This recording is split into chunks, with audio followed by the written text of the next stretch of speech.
lovely people, and welcome to my first doll custom video.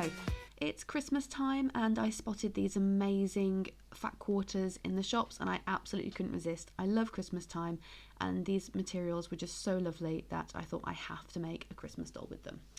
And here we have the lovely cedar wood. I thought she would make the perfect base for a Christmas tree inspired custom. She's got the lovely wood grain across her body and also on her neck and face as well. You can see I found this lovely white material as well with some fantastic extra patterns on, and I thought a fantastic tiered dress just like a Christmas tree skirt would work. And so I gathered together all of my extra little bits and pieces that I thought would work for this Christmas inspired doll. The first thing I'm going to be doing is removing the head. I'm using a hairdryer just to soften up the head as much as possible before trying to remove it. Cedar wood is known for cracking around the neck, especially when removing the head, so I'm just being really cautious with this, as well as just double checking as well once I've removed the head.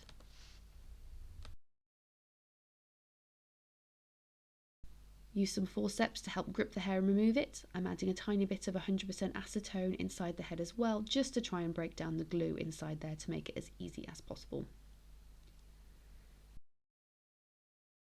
Next we're going to be removing all the factory paint.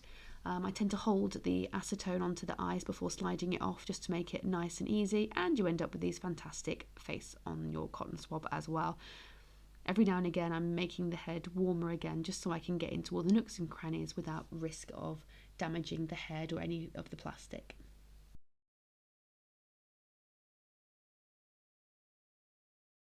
So I've got a range of hair that I had left over in my box. Lovely greens here, some of it from the doll hair Emporium. You can see the Gelignite nylon here, as well as some green saran that I had left over from another project and sent over by a friend who sent me some extra bits and bobs of hair, as well as some fantastic sparkly ones as well. And I'm going to be using a mix of the saran and the nylon. So now that the body and the head is completely stripped, it's time to use our MSC, Mr. Super Clear. Do be careful, it is toxic, and of course with any kind of aerosols you want to use the correct protective gear.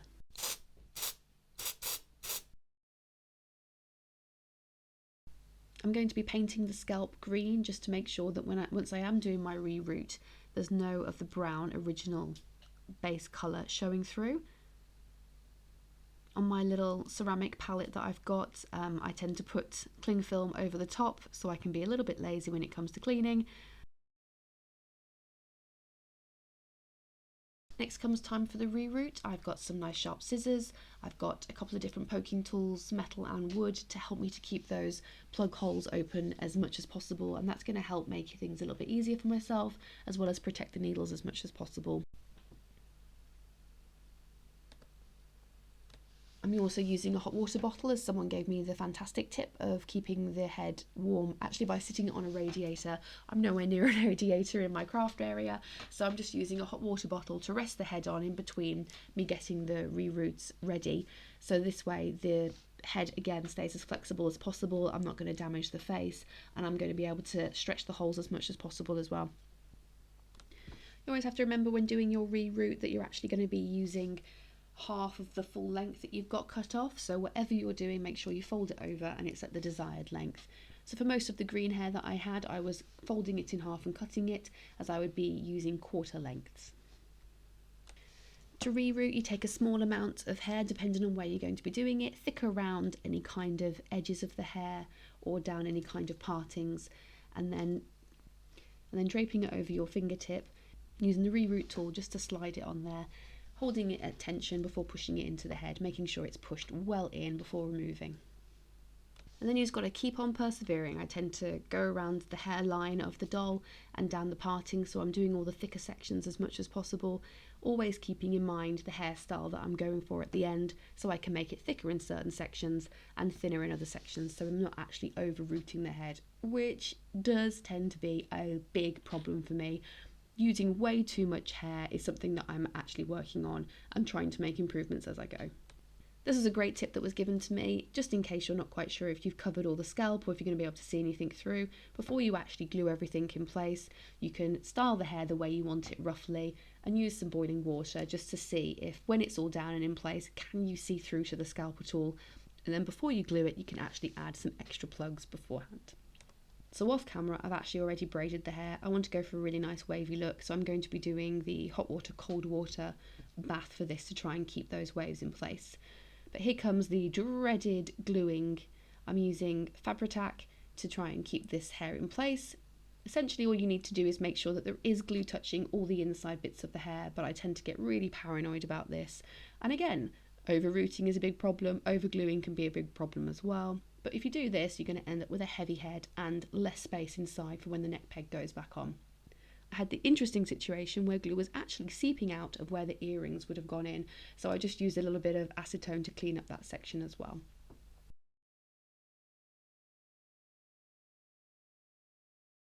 Next, I'm going to be using the hot water, cold water bath method to try and fix this hairstyle in shape. So this involves moving backwards and forwards between a hot water and a cold water bath and then letting it dry naturally. Once it's all dry, I'm going to use this old piece of material to pin everything out the way so that I can start the face up without risk of anything getting on the hair. MSC does not agree with nylon or saran at all. I'm using a lot of pins in here because I intend on shading right up into the scalp area, as well as sketching to try and pick up some of that wood grain effect around the neck hole. So I'm using a lot of pins to make sure that it's just well and truly covered.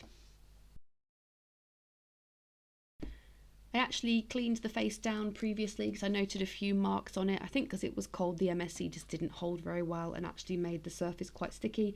So I cleaned that down again and gave it an additional 2 coats of MSC as its base coat. Every additional coat of MSC will just be a single one. But now I'm putting the doll's head to the side for the moment, and I'm actually going to start working on the doll body. I don't do painting on the doll bodies or shading very often, so this is quite a nice experience for me. Doing a little bit of experimentation just to see how picking up the different aspects of the wood grain looks and how I like it. So I've got a couple of different acrylics mixed up in different shades of brown and cream, and also some bronze and gold as well, as I really just want to pick up those Christmassy warm colours. I'm using soft pastels as well as watercolour pencils, gouache paint and acrylic, but I'll be putting a full list of all of the equipment and resources that I've used in the description below. I know her thighs aren't going to be visible in the outfit I've got planned, so I figured it was pretty safe to start in this area. This felt a little bit paint by numbers as I am making the use of the fantastic patterning on the wood grain, and I'm just using my absolute slimmest brush, holding my breath where necessary to make sure I stay within these lines, just trying to give a bit more definition to the depth of those wood grains.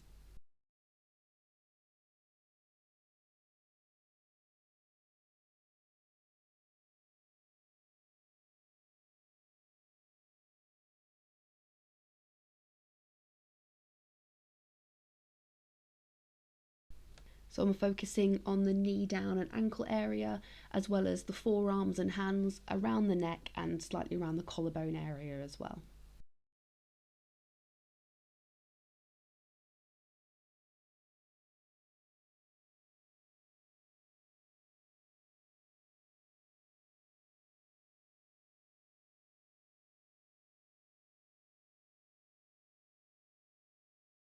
The hands were particularly fiddly, but I think overall I'm quite happy with the effect.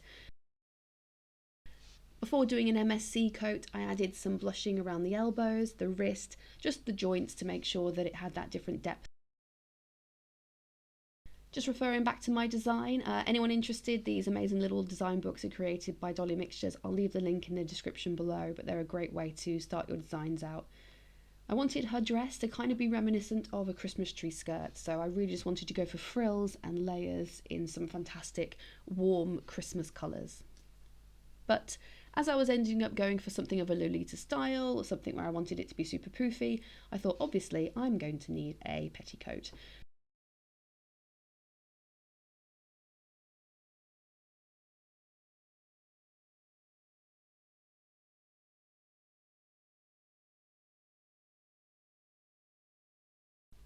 So I didn't have a specific dress pattern in mind, but I knew the kind of shape I wanted in the skirt. So I knocked together a quick pattern, mostly to make sure I had the different sizes of the ruffles so I could measure those out so I had the right length of material.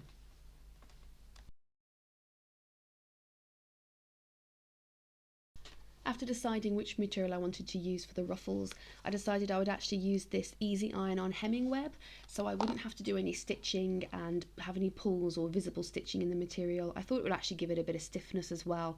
I'm using my miniature flat iron here just to make sure that I'm really in control of those edges.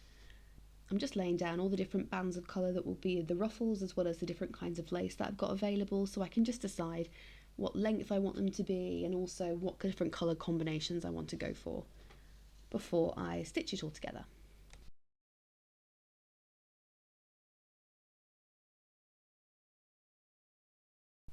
To sew the ruffles, I put the lace upside down, right side to right side before sewing, and this way when I folded it back it had a nice neat line ready for me to fold up and sew onto the main body of the dress. And so here we have the dress all sewn together. I added a small brown ribbon as well, just to create a nice empire line. And you can see at this stage it's actually got a lace ruffle neckline. That will be changed as we go because I decided it just didn't work for the dress overall. You can see I've added some elastic to the petticoat waist and also a gusset strap as well, so it actually doesn't go too higher as custom dolls are wont to do. Next we move on to the face up. I tend to visualize contouring. I don't do a lot of makeup myself, but whenever I watch makeup tutorials on YouTube or Pinterest or all these different really interesting videos about how to make fantastic styles, that's what I tend to think about when I'm doing the contouring on the dolls. I tend to just think about where I want the shadows to go and how I want that to be, and I use mostly the browns and golds, but also a tiny little bit of pink just to bring out a bit of a rosy cheek on this fantastic doll base. I wanted to first make sure I was picking up as much as possible these lovely wood grains, so I first used my soft pastels just to kind of pick up those different dimensions, and then I'm using my gold and brown. And then I'm using my gold and brown watercolour pencils just to highlight those as much as possible. I'm using a slightly paler than the colours that I'm going to be going for pencil just to draw on the outlines of the kind of shapes of eyes that I'm looking for, as well as eyebrows. Absolutely terrible at eyebrows, but you've got to give them a go. As well as the eyebrows, and I can't remember whose video I saw do it. It was probably Delightful, where they suggested when you're trying to match the one eye to the other, flipping it upside down, so you're not trying to. It was probably Delightful who suggested once you've done the one eye shape, you actually flip the doll upside down, so you're matching the shape that you've created on the other side instead of trying to copy the eye on the opposite side of the face. And while I don't think my doll's eyes are ever truly symmetrical, this definitely does help me out a bit. I tend to go backwards and forwards with all the colours that I want to be using. I'll use my whites, my creams, pinks, blues when I'm trying to make the sclera of the eye a little bit more realistic and show some depth, as well as all the different eye colour shades that I want to include in there. And instead of doing it once, I tend to go backwards and forwards until I'm getting the colours and the shades that I like. I could actually tell that by this point the MSC layer was starting to grip less and less with the pencils that I was using, so I wanted just to get the black line down to get some definition of the strong eye shapes that I was looking for before I did my next coat of MSC.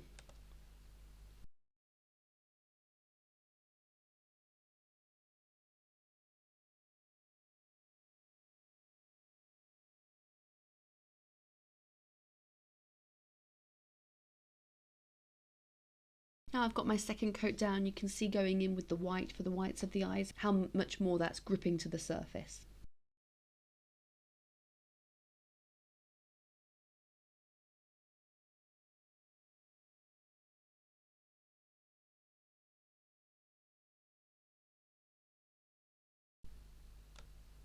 With this particular style, I was wanting to make the top part of the eye a bit darker than the rest to make it look like it was quite shadowed, but intentionally I'm not going to be adding a very dark pupil here. I'm going to be using very dark browns and maybe a tiny bit of black, but it's going to be staying quite shaded, quite blurry around the edges. I'm not going to be creating a super distinctive pupil line with this. It's going to be something that's quite blurred, quite shaded. I'll be going in with the darker browns and the black just very gently to kind of create that softer look.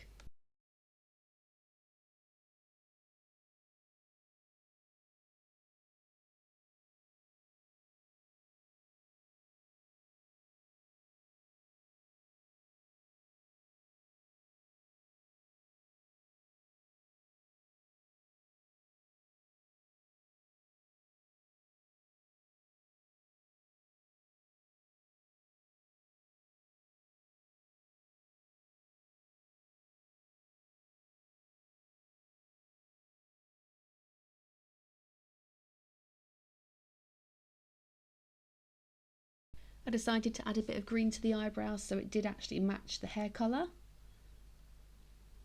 And then trying to remember to add lighter sections and darker sections to give some highlights and more definition to the shape of the face.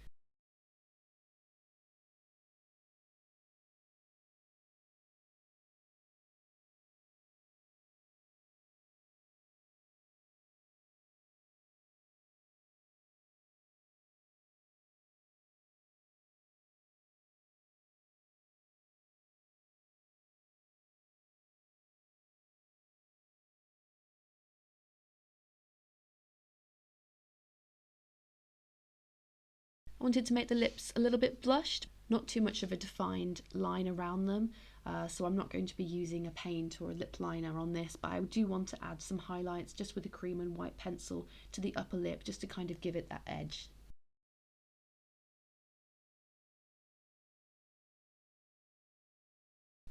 Again, I do keep going backwards and forwards with the darker and then lighter colours just to kind of keep the shading there, but also to keep the sharpness of the white of the eyes around the base of the eye.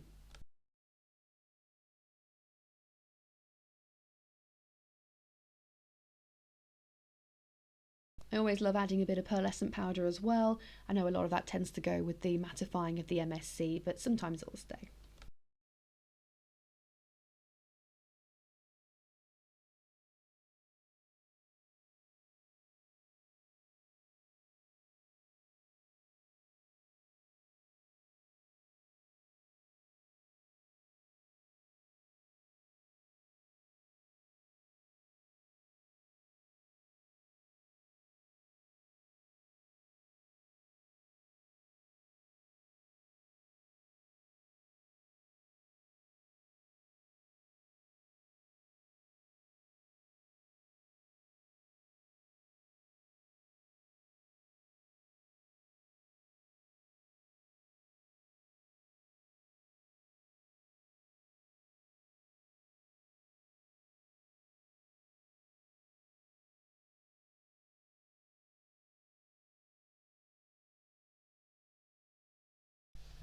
I like to make the eyelashes quite delicate, quite fluffy, especially along the bottom part of the eyelid, and then adding with my thinnest brush some acrylic black paint just to the top eyelashes on the eyelid, just to kind of give them a little bit more definition, make them look a little bit sharper, and then adding some white acrylic in between just to kind of pick out and highlight them just that little bit more.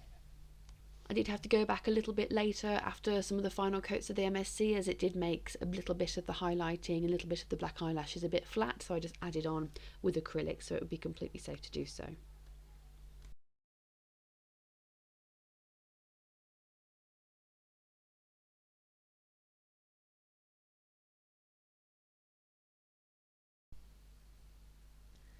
Next we're adding a tiny bit of highlighter in acrylic just to really pick up the brightest colour that I want in the eyes, and then of course the all important eye shine to really make the eyes pop.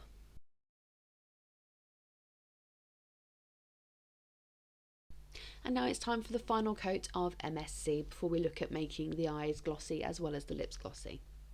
Stitch Witch gave me the best advice when it came to adding shine to the eyes, as I was speaking to her about how I wasn't so keen on how the gloss was working out for me, and they made the recommendation of using UV resin.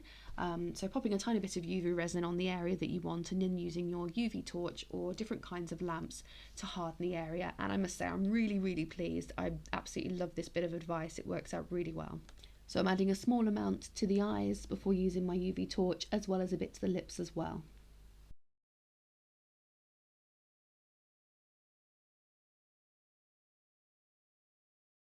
And there she is, face up done, looking nice and super glossy. Time to reattach the head to the body. Always a little bit of a concern. So I actually decided to trim the neck peg down to make sure that it would definitely go in there and I would have lots of space with all the glue and the rerouting that had been going on. Again, making the head super soft with the hairdryer so that I can get it squashed back on there. And we're ready to put the clothes. You can see I've actually altered the neckline by replacing it with this ribbon as well as adding some sleeves. I just thought it would go a lot better than all of the lace. I thought it made it just a bit too poofy and distracted from the other ruffles down the base of the dress.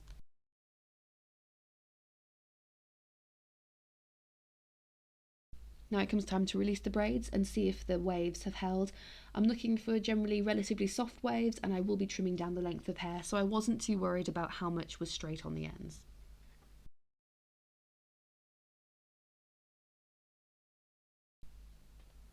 And I'm quite happy with how it came out. Just doing a little check to make sure there's no bald spots. So I wanted to pull some of those warmer colours together, and I thought she looked a little bit cold, so decided to crochet her a little shrug cardigan.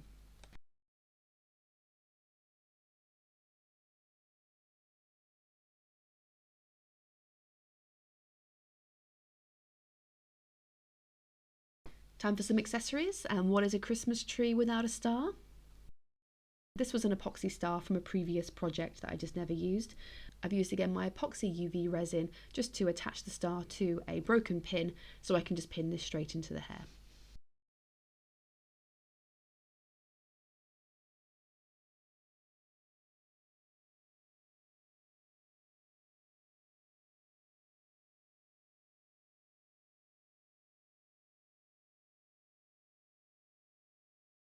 I also put together some little bauble earrings that were just some leftover beads that I had and on some jewellery wire, and I just painted a little white swirl to go round, so they're just reminiscent of some baubles.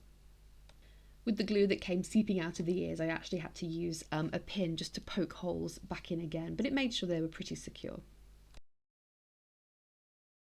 The next part of the design is to work on the footwear. Growing up, our Christmas tree was always in this very specific red bucket. So as per usual, as your child, you just assume all Christmas trees are in red buckets. So I decided that it was obvious that this Christmas tree would have red Wellington boots. I created a shape that was very similar to making a kind of UGG style boot as well, but I'm just using craft foam and a glue gun to do this instead. You can see I've got the desired length of boots in a tube, and then I've also cut out a horseshoe shape, which is going to be where the toe of the boot is going to slot in as well. Next, I cut out these slightly elongated semicircle shapes, and these are going to be the section that goes over the main part of the foot. I'm going to be adding some glue to the inside edge before placing them in. They're slightly longer so they can tuck in and get nice and secure before placing them on the table, so I can make sure that the base of them is completely level. Next, I'm gluing the whole thing down onto these oversized square soles so I can make sure I can cut around them when they're completely dry so that they're the perfect size.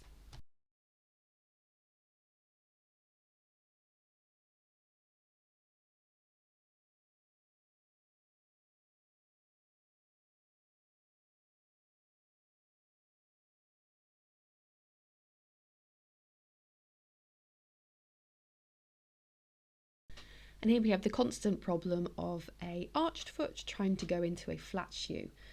With this one, because I wanted them to stay pretty light, I've actually decided to use these tiny little polystyrene craft balls. I'm going to be adding a little bit of hot glue and then placing them down where the heel's going to land, and let's just see if they work okay. I've been using this spare cedar wood base as my model, as she's already got a bit of a damaged neck peg, and that way I can keep my painted one to the side. Just to neaten up the boots, I'm adding this small amount of ribbon to the base and tucking it in before adding an additional sole on, just to make it as neat as possible.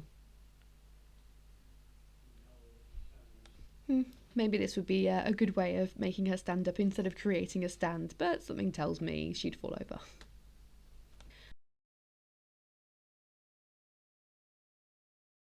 I painted the boots a nice crimson red just to make sure they've got that much deeper colour I was looking for, and I did some experimentations with gloss and UV resin to give them that shiny look, but I just wasn't really happy with it, so instead I'm using some white pearlescent powder just in some strategic areas to make them look shiny.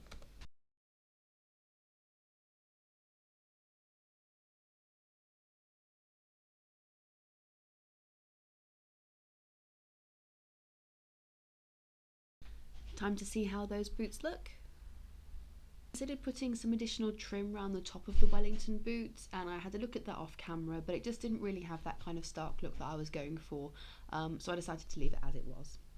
These small string of Christmas lights are absolutely perfect, craft doll size. The way I decided to attach them would be just to wrap them around the star at one point and then go to the opposite side of the head. I tied them onto a spare pin and used a tiny bit of UV resin again just to secure it in place so I could pin that directly into the head.